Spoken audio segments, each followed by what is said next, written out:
I thought his testimony is really good because, I was really stuck on Terry's side of the story because Dr. Bain made a really good point. He said that he couldn't understand how there could have been rotational force when Terry and Gwen came into contact. And then he didn't understand how they could have rotated in such a short time to have it so that Terry was underneath Gwyneth Paltrow. And so I thought that made sense. But then when this expert went up there, I liked his explanation too. I thought he did a really good job. Let me get to the point with his explanation. So he's going to go up on the board. Man, this actually gives me a little bit of a physics PTSD. I hated my physics class so much. He's going to do all these math equations on there. He's basically just proving why Dr. Bain, Terry's witness, why his method was wrong and how he did his calculations and it was not done correctly. So that's basically what they're going through right now. Dr. Bain's testimony. And if you guys remember who Dr. Bain was, Dr. Bain had he was the bald white guy with the green screen in the background. And he was talking about, he's a neurologist, but then he also had some background in biomechanical engineering or something like that. It's in my notes somewhere. Okay, I might be messing this up. Hi, Bleep. How are you doing today? How's it going? So yeah, we're gonna do some math right here. Oh god, this just reminds me of physics. I hated physics so much. I felt like everything that we learned in physics, when it came to time to taking the test, it had nothing to do with what the teacher taught us. So now he's going to talk about the center force of gravity. And I think this is actually really important. So let's, the turtle man? Looking down. Why is he the turtle man? Around here. Now, if you have a force that goes through the center of mass, so let's say the force goes through, then the person will accelerate in this direction. They'll accelerate along the line of the force. Okay. But what happens when you have a force that doesn't go through the center of mass? It'll create an acceleration going in that same direction, but it'll also... Oh, Bleep, have you played Resident Evil yet? Torque is equal to the force times the distance that will cause the person to... Oh, God, the torque. This torque equation, this is physics 2 right now. Oh, my God. Rotate. And that's really important because if the force does not go through the center of mass, there's always a rotation. So if you're hit on this looking down, this would be the right side, then the person's going to rotate counterclockwise in this image. The same thing is true if we look at a skier from the side. So here we have our skier, and here's their pelvis and center of mass. See, this is why I wish Dr. Bain testified in person, because when you're listening to a video testimony, it's you got to have visuals for them, especially when you're trying to explain physics stuff. Because I had to keep rewinding Dr. Bain's testimony at some points to really understand what the heck he was saying, because I was getting lost. Ski boot, and if the person, for example, has a force applied below their center of mass, are they annuals? Then there's again some distance. That's going to create a torque and a backward rotation so that the person moves backward and falls back. Is that supposed to be Terry? There's two things to note with this for skiing in particular that's different than most other events. Skis have releasable bindings. So if I'm looking at the side view, the boot is held in by a heel piece and a toe piece. And so if you have someone pitching forward, if the ski slows and the person's center of mass moves forward, it'll create a torque on the boot and it'll release the heel of the boot.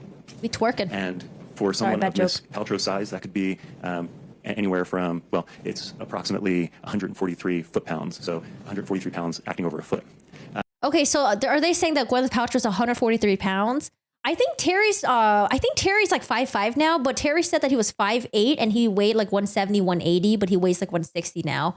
But yeah, I guess Terry shrunk by 3 inches as a result of old age. That's a lot of inches. Same thing is true for the top-down view. If we look at the toe piece for the binding, if there's a torque on the ski, a twisting torque, the ski will also release from the boot. And for someone of Miss Paltrow's size, it's about 37 foot-pounds. So in front of the boot, if there's 37 pounds, 1 foot ahead, it'll release. If it's 2 feet ahead, it's half that value. And I think this is a good thing that he brings this up, the boot release. So he's saying that how much pound is needed in order for the boot to release from the skis. Because I don't think that was really mentioned in Dr. Bain's testimony, but I like that he's talking about this. Yeah, so roughly 17. So these are the principles that we need to understand the mechanics of an impact and a fall. I wish he was my physics teacher. When we apply those principles to this case, what conclusions do you draw? Sure. The first is that Miss Paltrow's version of events is consistent with the laws of physics and how people move and rotate. And what about Mr. Ramon's version? For Mr. Ramon's version, I couldn't get it to work. It doesn't match with the laws of physics. The complete part of his testimony just doesn't fit. And so can you explain why it doesn't fit?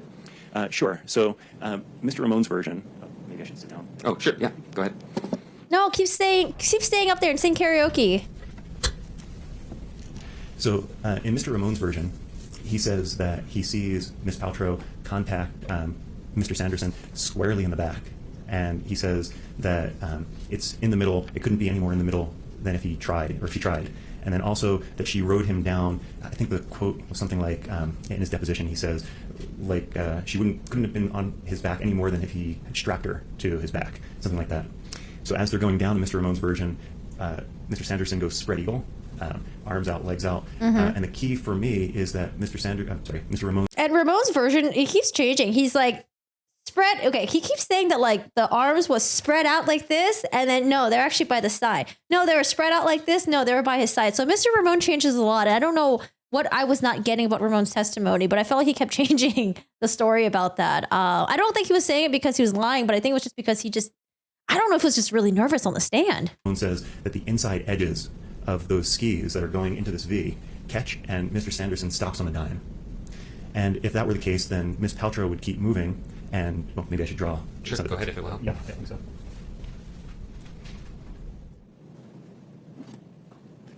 Okay, so I'm going to try to draw a top-down version of this. So if we have Mr. Ramon is a kitty. Mr. Sanderson, and here are his skis.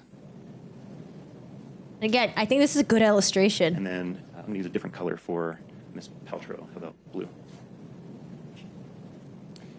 Miss Paltrow contacts him from the back. And now, this is the same whether one ski is between his or both skis. That's a dog? It looks like a cat. I Skis are can't apart, it's a tell. little bit different, so we can get to that in a minute. But if her skis are Parsley. between his, let's just say. Yeah, I don't know why I got parsley. Yeah, I only he use it once in a falls. while to make stew. And here is his, so they're moving in this direction. That was probably obvious, but I want to make sure that was clear.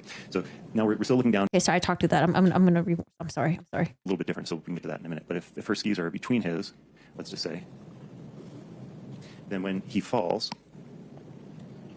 and here is his, so they're moving in this direction. That was probably obvious, but I want to make sure that was clear. So now we're still looking down. Here's Mr. Sanderson's back. Here's his head. Here's one arm. Here's another arm. Here's one leg, the other leg. Now, remember Mr. Ramon says that his skis are in a V, Yep. spread eagle. So now, Yep. if that were to happen, then he stops very quickly, and Miss Paltrow is going to remain in contact somewhere around here, and her skis Yes. are going to stay underneath Mr. Sanderson. When that happens, it's like the center of mass continuing to move forward while the skis slow. Yeah, okay, that makes sense. So Ramon said that Gwyneth Paltrow smacked Terry smack dab in the back. They both fell forward. Terry landed on his face, but somehow Paltrow slid on top of Terry, and she slid about 5 to 10 feet. But this guy is saying there's no way that she would be. Oh my God, it's too zoomed in. This guy, sorry. This guy is saying there's no way she would have been able to slide over him like that because her skis would have been stuck underneath him. And I was like, oh, that's true. So I don't know. I love hearing from these experts because, you know, I don't know anything about skiing. I don't know anything about collisions, but these are things that I would have never have thought of. So keep going on, mister. Rapidly, which creates an upward force of that heel. It's going to create a heel release. But as you heard in the testimony, all the skis were on. It doesn't work. It takes actually very little force for this to release, the heel piece to release in a scenario like this. So it doesn't match with physics. And it's the same way whether one ski or both skis are in between.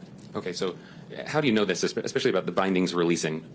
How are you confident about that? Oh, yeah. And My experience, I mean, I've seen tons of binding releases. I know how bindings work. It's just physics. Right, and you've specifically done research on binding. And I think everyone said that everyone's skis were still intact. None of the bindings released. They said that Terry's skis were still intact. Paltrow's skis were intact. I think Ramon backed that up. Ski instructor backed that up. And Terry agreed. And I think, I don't remember what Paltrow said about the skis, but I think everyone said everyone had their skis intact. Releasing. Oh, yes, yes. And You said earlier that there were other scenarios, the skis maybe between Mr. Sanderson's skis, maybe they're diagonal. Did you do evaluation of all those sort of scenarios, and did any of those work? No, I couldn't get any of them to work. So the key is either she would come out of the bindings or she would be stuck on Mr. Sanderson. She wouldn't be able to move past him. If her skis stayed on in various versions of this, I don't know how she continues to move downhill the 10 feet that Mr. Ramon said she wound up if her skis are trapped underneath him. And would you expect her to get an injury in any of these scenarios? Well, certainly there's that potential, yes, a lower extremity injury for sure.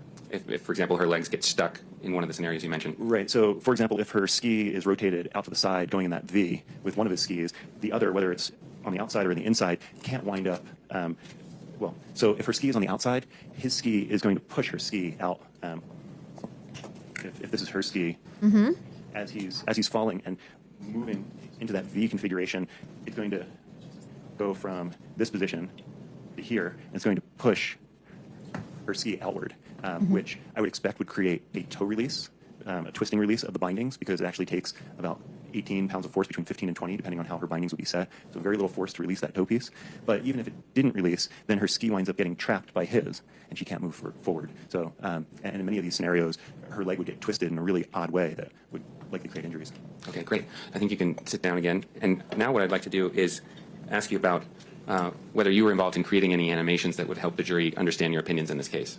Yes. And, Your Honor, if I may ask for permission to show the witness these animations so that I can... I love that he drew this out, because it's so much easier to visualize what the heck these people are trying to say if they're drawing it. Like, yay, we're in classroom again. Amazing. Okay, they take a little mini break. We're going to come back to the animations. And you know what? These animations are so important. These animations are not entered in as evidence, but oh my God, they're so important, because now the jury can see, oh, I guess I can see Gwyneth Paltrow's version of stories. Because initially I couldn't understand Gwyneth Paltrow's version of stories. Sanderson made sense to me. Paltrow's version, it was like, well, someone said that, you know, Terry was skiing really fast and Gwen was skiing more like, you know, steady. But then like, how did Gwen say that Terry came up behind her really slowly and it wasn't like an impact? Wasn't he skiing faster? Wouldn't there be an impact? And then another thing was, I think the ski instructor said that like before he saw the impact, he saw that Terry was a little bit further away than Gwen. And then it's like really quickly, he saw like the collision, right? And so that to me just didn't really make sense with the story that Gwen said Terry slid slowly behind her and there's no impact. But now that like we see this animation, I'm like, oh, I guess I can visualize it this way.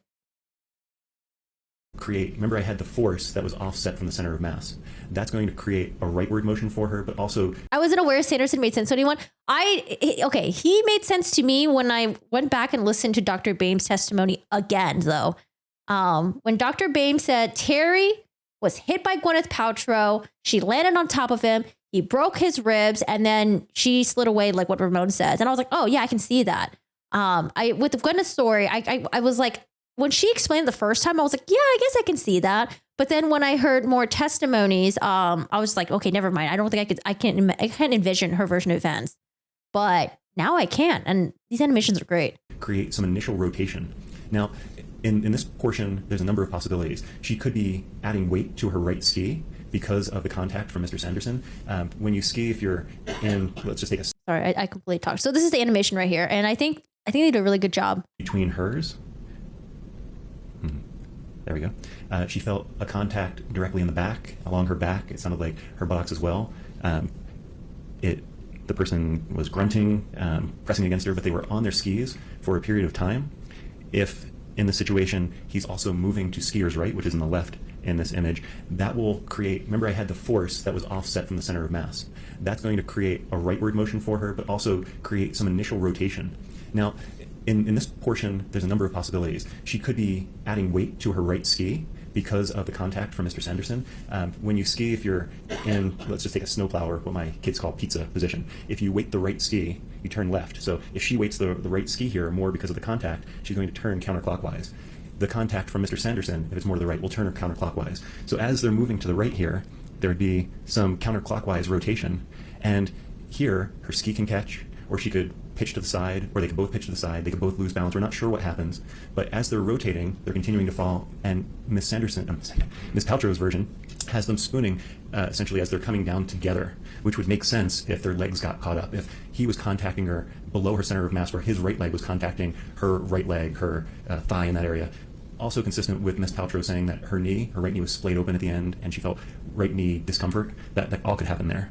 So as she's rotating and he's rotating counterclockwise, they fall to the side. Now, at this point here in the animation, I guess maybe the next frame, if I can do it. Mm-hmm. Hi, Patty. Mr. Sanderson lands on his right side, maybe the right back. It's hard. So what I couldn't understand was, how did Terry come from behind and end up being underneath Gwen? But he's saying that because Terry, based on Gwen's side of the story, because Terry was coming to the right side, he already kind of had that like turn, right? And he also explained like, maybe like Gwen already had like some, I think some, what did he say? Like she might have already had some force on her right side. She might have already been leaning a little bit. So that kind of explains how they could have rotated in such a way that she would have landed on top of him.